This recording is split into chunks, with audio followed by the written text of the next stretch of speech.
ধন্যবাদ।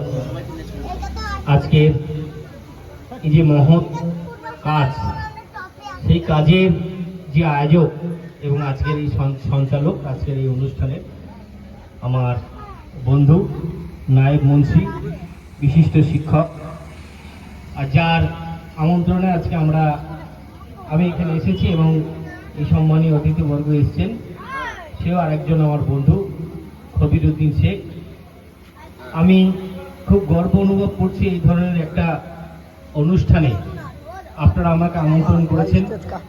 বিগত কয়েক বছর ধরে এই দিনটাকে সামনে রেখে আজকে 21শে ফেব্রুয়ারি ভাষা দিবস, বাংলা ভাষার যে দাবি, সেই দাবিতে শত শত প্রাণ আমরা আজ থেকে এই দিনে আমাদের বাঙালিরা দিয়েছিলেন। সেই অনুযায়ী প্রতিটা বছর প্রত্যেকটা বাঙালির কাছে, সেটা পশ্চিমবাংলার বাঙালি হোক, বাংলাদেশের বাঙালি হোক, তাদের কাছে আজকে গর্বের দিন।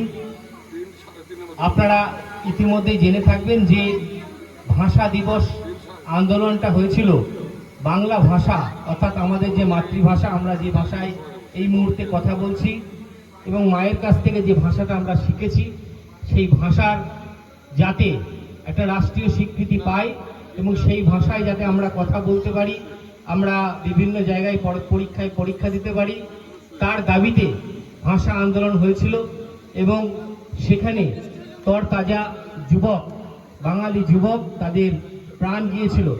তাই বাঙালির কাছে এই দিনটা আবেগের দিন, বাংলাভাষী মানুষের কাছে আবেগের দিন। পশ্চিমবাংলায় প্রত্যেকটা প্রান্তে আজকের দিনটা উদযাপিত হচ্ছে। আমরা গর্ব অনুভব করি, আমরা বাঙালি, আমরা সমাজের কাছে গর্ব অনুভব করি, আমরা বাঙালি হিসাবে জন্মগ্রহণ করি।